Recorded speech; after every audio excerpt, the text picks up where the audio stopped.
ನಿನ್ನೆ ವ್ಲಾಗ್ನೇ ಇಲ್ಲಿ ಕಂಟಿನ್ಯೂ ಮಾಡ್ತಿದ್ದೀನಿ. ನಾವು ರಾಯರ ದರ್ಶನ ಎಲ್ಲ ಆದಮೇಲೆ ನೆಕ್ಸ್ಟ್ ಇಲ್ಲಿಂದ ಯಾವ್ಯಾವ ಪ್ಲೇಸಿಗೆ ಹೋದ್ವು ಅಂತ ಈ ವಿಡಿಯೋದಲ್ಲಿ ತೋರಿಸಿದ್ದೀನಿ. ಹೆಲೋ, ನಮಸ್ಕಾರ, welcome back to Dhanika Prakash Gowda YouTube channel. ನನ್ನ ಚಾನಲ್ನ ಇನ್ನೂ ಸಬ್ಸ್ಕ್ರೈಬ್ ಮಾಡಿಲ್ಲ ಅಂದರೆ ಪ್ಲೀಸ್ ಸಬ್ಸ್ಕ್ರೈಬ್ ಮಾಡ್ಕೊಳ್ಳಿ. ಹಾಗೆಯೇ ಯಾರೆಲ್ಲ ಸಬ್ಸ್ಕ್ರೈಬ್ ಮಾಡ್ಕೊಂಡು ನೋಡ್ತಿದ್ದೀರೋ ಅವರಿಗೆಲ್ಲ ತುಂಬ ಥ್ಯಾಂಕ್ಸ್. ಹೀಗೆ ಸಪೋರ್ಟ್ ಇರಲಿ ನಿಮ್ಮದು ಯಾವಾಗಲೂ ಕೂಡ. ಇವಾಗ ನಾವು ರಾಯರ ದರ್ಶನ ಎಲ್ಲ ಆದಮೇಲೆ ಅಭ್ಯಂಜನ ದೇವಸ್ಥಾನ ಮತ್ತು ರಾಯರ ಬೃಂದಾವನ ಮತ್ತು ಪಂಚಮುಖಿ ಆಂಜನೇಯ ದೇವಸ್ಥಾನಕ್ಕೆ ಹೋಗಿದ್ವಿ. ನಾನು ಒಂದು 3 ಸಲ ಹೋಗಿದ್ದೀನಿ ಮಂತ್ರಾಲಯಕ್ಕೆ. 3 ಸಲ ಹೋದರೂ ಕೂಡ ಒಂದು ಸಲನೂ ನಾವು ಬೃಂದಾವನ ಹೋಗೇ ಇರಲಿಲ್ಲ. ಅಭ್ಯಂಜನ ದೇವಸ್ಥಾನ ನೋಡಿದ್ವಿ ಮತ್ತು ಸೀದಾ ಪಂಚಮುಖಿ ದೇವಸ್ಥಾನಕ್ಕೆ ಹೋಗಿದ್ವಿ. ಒಂದು ಸಲನೂ ಕೂಡ ಬೃಂದಾವನ ನೋಡೇ ಇರಲಿಲ್ಲ. ಆದರೆ ಈ ಸಲ ಫಸ್ಟೇ ಫಿಕ್ಸಾಗಿ ಹೋಗಿದ್ವಿ, ಬೃಂದಾವನ ನೋಡಲೇಬೇಕು ಮೇನ್ ಅಂತ. ಹಾಗಾಗಿ ಅಲ್ಲಿಗೂ ಕೂಡ ಹೋಗಿ ಬೃಂದಾವನ ಎಲ್ಲ ನೋಡ್ಕೊಂಡು ಬಂದ್ವಿ. ಅದ್ರ ವಿಡಿಯೋನ ಇಲ್ಲಿ ನಾನು ಶೇರ್ ಮಾಡಿದ್ದೀನಿ. ಹಾಗೆ ತುಂಬ ಅಂದರೆ ತುಂಬ ಬಿಸಿಲಿತ್ತು, ನೆಟ್ಕೊ ಬರೋಕ್ಕೆ ಆಗ್ತಿರ್ಲಿಲ್ಲ, ಕಾಲೆಲ್ಲ ಅಷ್ಟು ಬಿಸಿಲಿತ್ತು. ರಾಯಚೂರು ಅಂದಮೇಲೆ ಸಿಕ್ಕಾಪಟ್ಟೆ ಬಿಸಿಲಲ್ವ, ಹಾಗಾಗಿ. ಮತ್ತು ಇನ್ನೊಂದು ಅಂದರೆ ನಾವು ಅಲ್ಲೇ ಆಟೋದವ್ರು ಇರ್ತಾರೆ. ಅಕಸ್ಮಾತ್ ಈಗ ನಾವು ಕಾರಲ್ಲಿ ಹೋಗಿದ್ದರೆ ಪರವಾಗಿಲ್ಲ, ಕಾರಲ್ಲಿ ಹೋಗ್ಬೋದು. ನಾವು ಬಸ್ಸಿಗೆ ಆ ಥರ ಏನಾದರೂ ಹೋದರೆ ಅಲ್ಲೇ ಆಟೋದವ್ರು ಇರ್ತಾರೆ. ತುಂಬ ಜನ ಕರಿತಿರ್ತಾರೆ, ಕೂಗ್ತಿರ್ತಾರೆ, ಅಭ್ಯಂಜನ ದೇವಸ್ಥಾನ, ಬೃಂದಾವನ ಮತ್ತು ಪಂಚಮುಖಿ ದೇವಸ್ಥಾನ ಅಂತ ಈ ಥರ ತುಂಬ ಸಲ ಕೂಗ್ತಾನೆ ಇರ್ತಾರೆ ಆಟೋದವರು. ನಾವು ಬೇಕಾದರೆ ಬಸ್ಸಲ್ಲಿ ಹೋದರೆ ಅದ್ರಲ್ಲಿ ಹೋಗ್ಬೋದು. 150 ರುಪೀಸ್ ಏನೋ ಕೇಳ್ತಾರೆ. ನಾವು ಸ್ವಲ್ಪ ಜಾಸ್ತಿ ಜನ ಇದು ಚರ್ಚೆ ಮಾಡಿದ್ರೆ 100 ರುಪೀಸಿಗೆ ಬನ್ನಿ ಕುಡಿ ಸಾಕು ಅಂತಲೂ ಕೇಳಿದ್ರು ನಮಗೆ ಲಾಸ್ಟಿಗೆ. ಬಟ್ ನಾವಿಲ್ಲ, ನಮ್ಮ ಕಾರ್ ಇತ್ತಲ್ವ, ಹಾಗಾಗಿ ನಾವು ಕಾರಲ್ಲೇ ಹೋಗಿದ್ದು. ಯಾರಾದರೂ ಹೋಗೋರಾದರೆ 150 ರುಪೀಸ್ ಹೇಳ್ತಾರೆ, ನೀವು ಸ್ವಲ್ಪ ಚರ್ಚೆ ಮಾಡಿದ್ರೆ 100 ರುಪೀಸ್ಗಂತೂ ಬಂದೇ ಬರ್ತಾರೆ. ಆರಾಮಾಗಿ ಅವರೇ ಕರ್ಕೊಂಡು ಹೋಗಿ ಎಲ್ಲ ದೇವಸ್ಥಾನಗಳನ್ನ ತೋರಿಸ್ಕೊಂಡು ಮತ್ತೆ ಬಂದು ಈ ಮಂತ್ರಾಲಯಕ್ಕೆ ತೊಗೊಬಂದು ಬಿಡ್ತಾರೆ.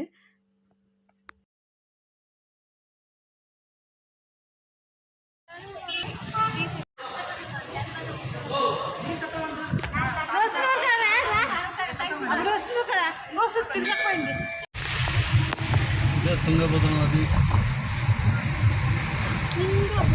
ನೀರಿಲ್ಲ ಇನ್ನು, ಅಲ್ಲಿ ಡ್ಯಾಮ್ ಎಲ್ಲ ತುಂಬಿ ಇಲ್ಲಿಗೆ ಬರಬೇಕು ನೀರು. ಇದೇ ದೇವಸ್ಥಾನಕ್ಕೆ ಹೋಗೋದಲ್ಲ, ದೇವಸ್ಥಾನಕ್ಕೆ ಹೋಗೋದು. ದೇವಸ್ಥಾನ ಇಲ್ಲೇ ನೀರಿಲ್ಲ, ನೀನೆಲ್ಲ ಅಲ್ಲಿ ಇನ್ನು ಬಿದ್ದರೆ ಸೀದಾ ದೇವಸ್ಥಾನ ಅಂತ ಹೇಳ್ತೀವಿ. ಮೆಟ್ಲಿಗೆ ಬಂದಿರ್ತಲ್ಲ ಮಾಸ್ತಿ ಮಳೆ ಬಂದರೆ, ಎತ್ತ ಮಳೆ ಬಂದರೆ ಮಾಸ್ತಿ.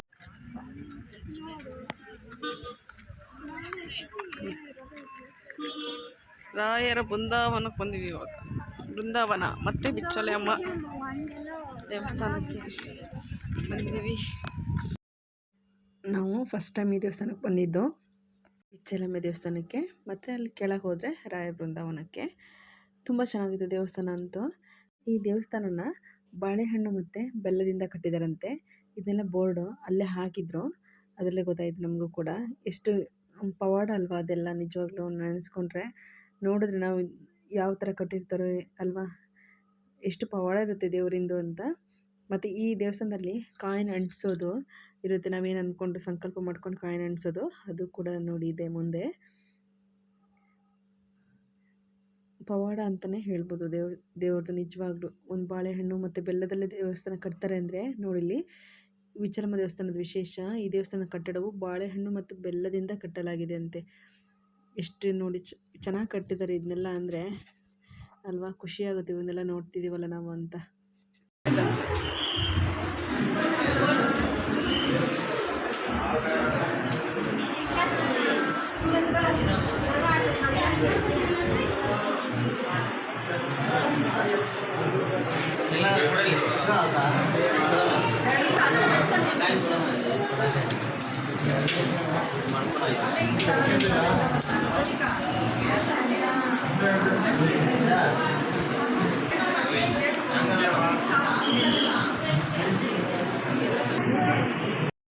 ಇಲ್ಲೇ ಕಾಯಿನ್ ಅಂಟಿಸೋದು. ನಾನು ಕೂಡ 1-2 ಸಲ ಟ್ರೈ ಮಾಡಿದೆ, ಕಾಯಿನಂತೂ ಬಿದ್ದೇ ಹೋಗ್ತಿತ್ತು. 1-2 ಸಲ ನೀಟಾಗಿ ಬೇಡ್ಕೊಂಡು ಸಂಕಲ್ಪ ಮಾಡಿಕೊಂಡೆ, ಅದು 2 ಸಲನೂ ಬಿದ್ದು ಹೋಯಿತು. ತುಂಬ ಜನ ಹಂಗೆ ಬೀಳ್ತಾನೆ ಇತ್ತು, ಕೆಲವರು ನಿಂತ್ಕೊತಿತ್ತು ಅಷ್ಟೇ. ಲಾಸ್ಟ್ನೇ ಸಲ ಮತ್ತೆ ಫೈನಲಾಗಿ ಇಲ್ಲ, ನಾನು ನನಗೇನು ಸಂಕಲ್ಪ ಮಾಡ್ಕೋಬೇಕಿತ್ತೋ ಅದು ಬೇಡಿಕೊಂಡು ಮತ್ತೆ ನಿಲ್ಲಿಸಿದೆ. 3ನೇ ಸಲಕ್ಕೆ ಕರೆಕ್ಟಾಗಿ ನಿಂತ್ಕೊಳ್ತು. ಅದೇ ಥರ ಮತ್ತೆ ನೆಕ್ಸ್ಟ್ ಒಂದು ಕಾಯಿನ್ ಇಟ್ಟು ನೋಡಿದೆ, ಮತ್ತು ಅದು ನಿಲ್ಲುತ್ತೆ ಇಲ್ವ ಅಂತ. ಆ ಕಾಯಿನು ಕೂಡ ನಿಂತ್ಕೊಳ್ತು. ಆವಾಗ ನೋಡೋಣ, ನಾನು ಅಂದ್ಕೊಂಡಿರೋ ಸಂಕಲ್ಪ ಈಡೇರಿದ್ರೆ ನೆಕ್ಸ್ಟ್ ಯಾವಾಗಲಾದರೂ ಹೇಳ್ತೀನಿ ನಾನು ಇಟ್ಕೊಂಡಿದ್ದು ಸಕ್ಸಸ್ ಆಯಿತು ಅಂತ. ಅಲ್ಲಿಂದ ನೆಕ್ಸ್ಟು ದೇವ್ರ ಸುತ್ತ ಬಂದುಬಿಟ್ಟು ಮಂಗಳಾರತಿ ತೊಗೊಂಡು ಇವಾಗ ಸೀದಾ ನಾವು ರಾಯ ಬೃಂದಾವನ ಹತ್ರ ಕೆಳಗಡೆ ಹೋದ್ವಿ. ಇಲ್ಲೂ ಕೂಡ ಏನೋ ಹೋಮ ಎಲ್ಲ ಮಾಡೋಕ್ಕೆ ಅವತ್ತಿನ ಸಂಜೆ ಹೋಮ ಇತ್ತಂತೆ. ಹಂಗೆ ಹೋಮ ಎಲ್ಲ ಮಾಡೋಕ್ಕೆಲ್ಲ ನೀಟಾಗೆಲ್ಲ ರೆಡಿ ಮಾಡಿ ಇಟ್ಕೊಂಡಿದ್ರು.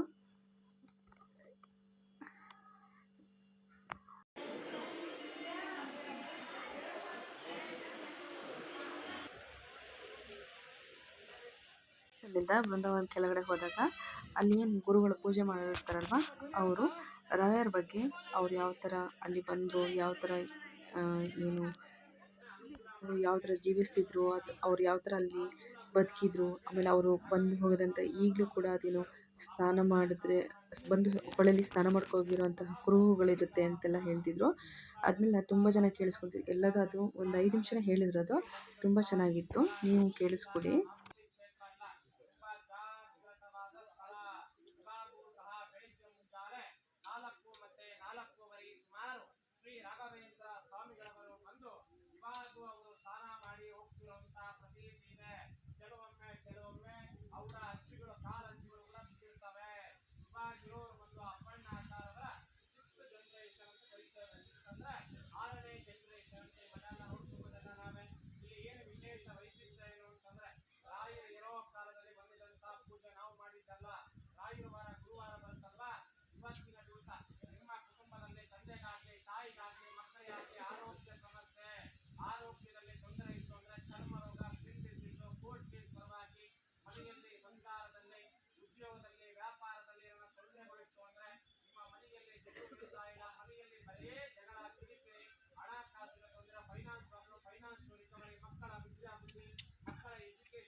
ಜೈ ಶ್ರೀರಾಮ್,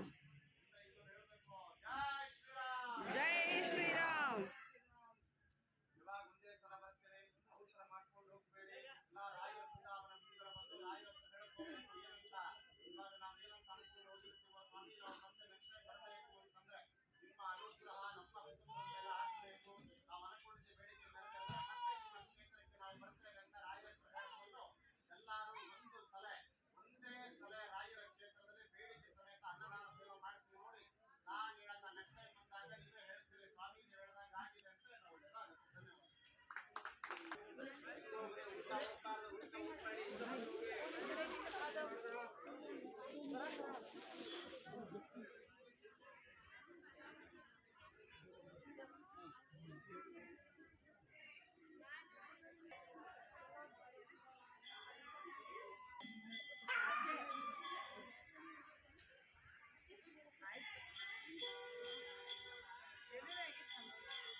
ಗೈಸ್ ಇವಾಗ ಬೃಂದಾವನ ಎಲ್ಲ ದರ್ಶನ ಆಯಿತು.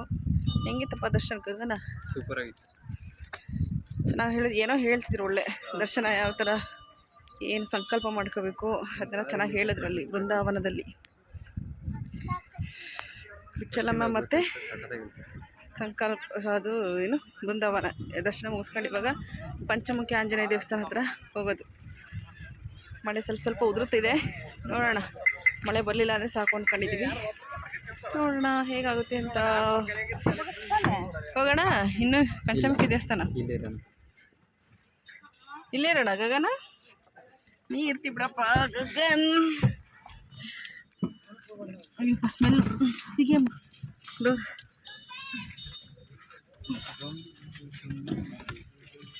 ಪಂಚಮುಖಿ ದೇವಸ್ಥಾನ ಒಂದಿತ್ತು ಅಲ್ಲಿ, ಅದನ್ನು ನೋಡಿದ್ರೆ ಮುಗೀತು ಅಂತ.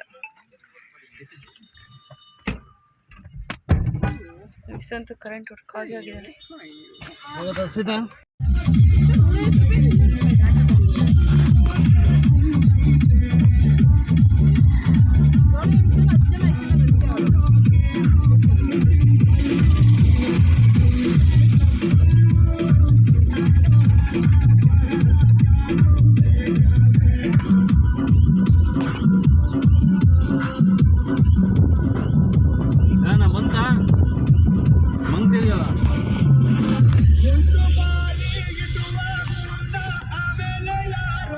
ಇಲ್ಲಿ ಎಷ್ಟು ವೆಹಿಕಲ್ಸ್?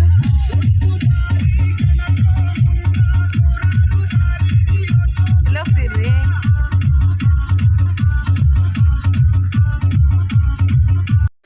ಪಂಚಮುಖಿ ಆಂಜನೇಯ ಟೆಂಪಲ್.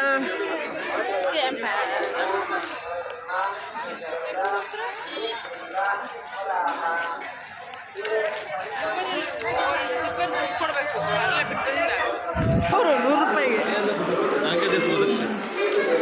ರಾಯೆಲ್ಲ ಬದುಕ್ಸಪ್ಪ ನೀನು. ಹಂಗಾರೆ ನನಗೆ ರಾಯೆಲ್ಲ ಒಂದು ಬೇಕು.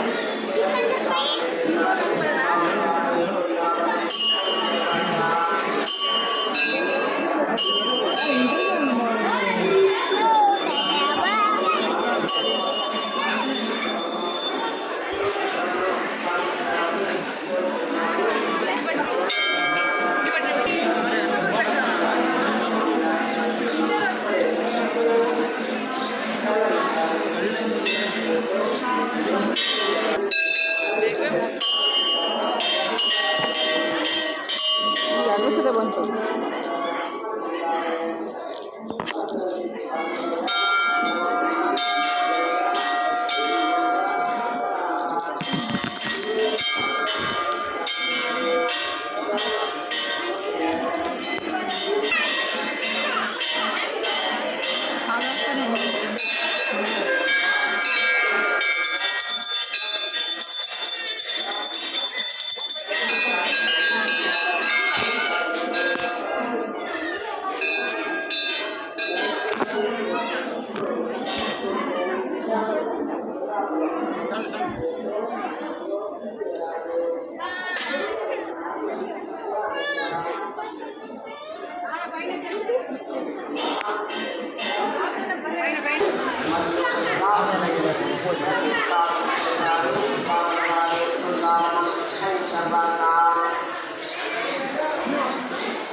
ಸುಸ್ತಾಗಿದೆ ದರ್ಶನ ಮಾಡಿ.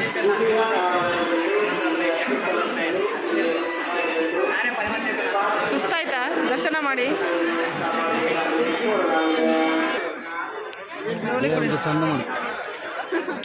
ಏನೀಗ ಶಾಪಿಂಗ್ ಮಾಡ್ತೀರಾ? ಶಾಪಿಂಗ್ ಮಾಡ್ಬೇಕಂತಲ್ಲ ಮಾಡಿ. ಮತ್ತೆ ಬರ್ರೆ ಶಾಪಿಂಗ್. ಏನು ಬೇಗ 30 ತಗೊಳಕ್ಕೆ ಹೇಳಿ ಸಾಕು.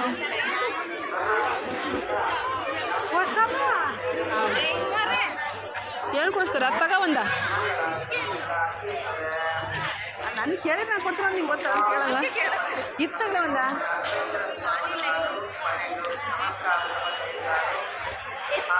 ಶಾಪಿಂಗ್ ಏನು ಮಾಡ್ತೀರ ಮಾಡಿ.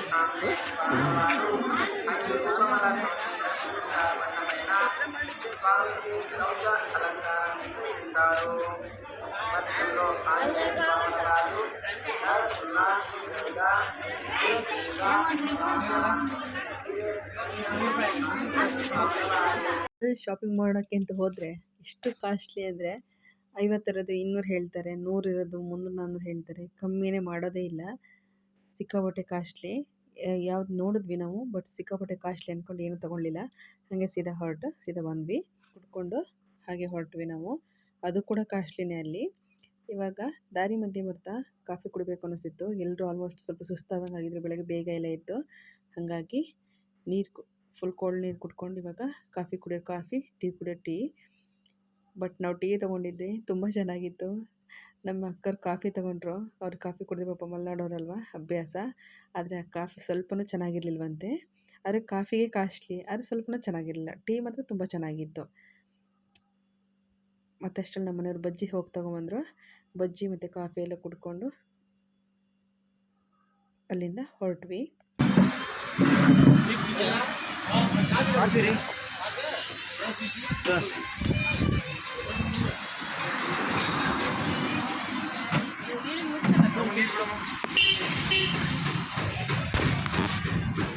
ಏನು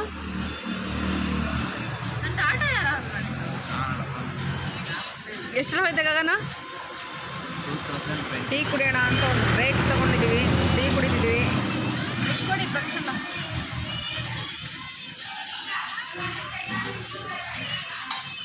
ಚೆನ್ನಾಗಿದೆ ಟೀ.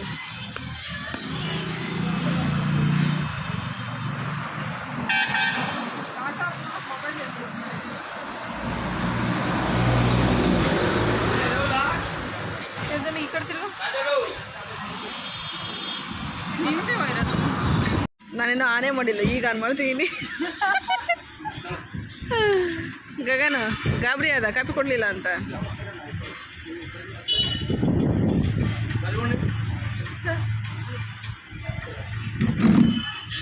ಬಿಸ್ಕೆಟ್ ಜೊತೆ ಮೌಸ್ ಮ್ಯಾಜಿಕ್ ಬಿಸ್ಕೆಟ್ ಜೊತೆ ಟೀ.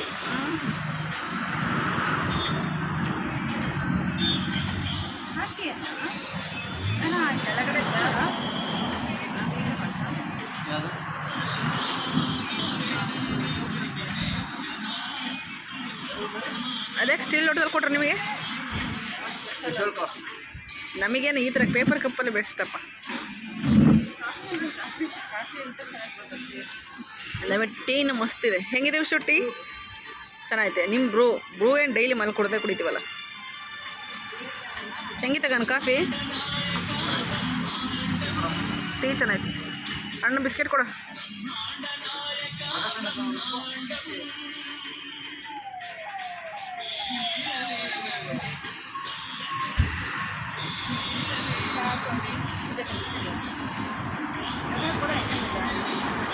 ಯಾವ ಊರಿದು?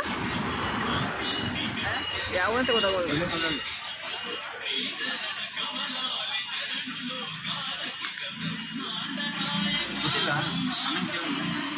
ಯಾಳು ನಿಂಗೆ ಗೊತ್ತಿದ್ರೆ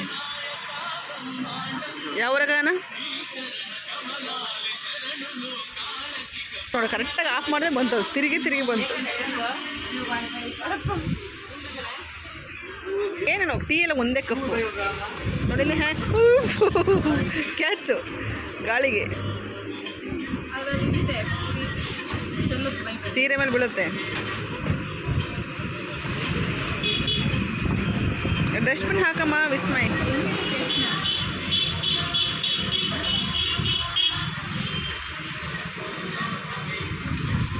ಆಯ್ತಾ?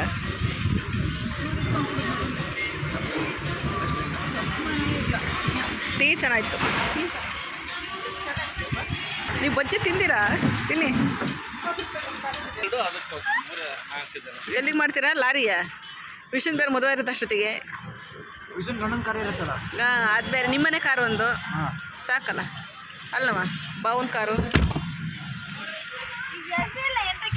ಚೆನ್ನಾಗಿದ್ದಾವೆ. ಮಿರ್ಚಿ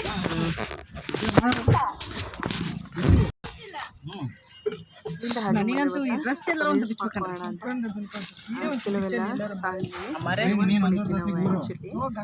ಹಾಗಾಗಿ ಕೆಲಸ ಚೇಂಜ್ ಮಾಡಿದ್ವಿ ಅಲ್ಲಿ.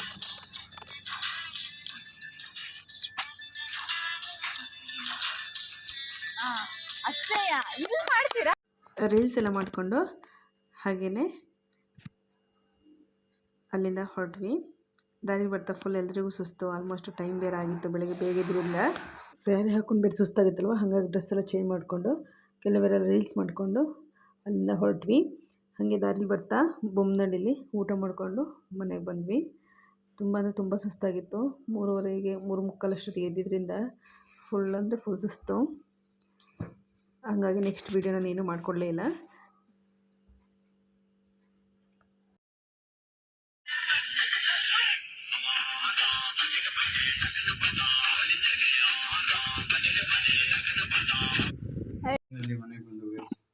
ಹೌದು, ಫೈನಲಿ ಬಂದ್ವಿ 11 ಗಂಟೆಗೆ.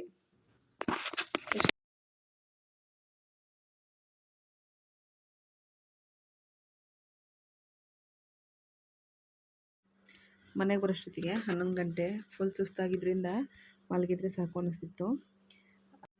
ಮಂತ್ರಾಲಯದಲ್ಲಂತೂ ಎಲ್ಲ ದೇವಸ್ಥಾನದಲ್ಲೂ ದರ್ಶನ ತುಂಬ ಚೆನ್ನಾಗಾಯಿತು. ಖುಷಿ ಆಯಿತು ಹೋಗಿದ್ದಕ್ಕೂ ಕೂಡ. ನಿಮಗೂ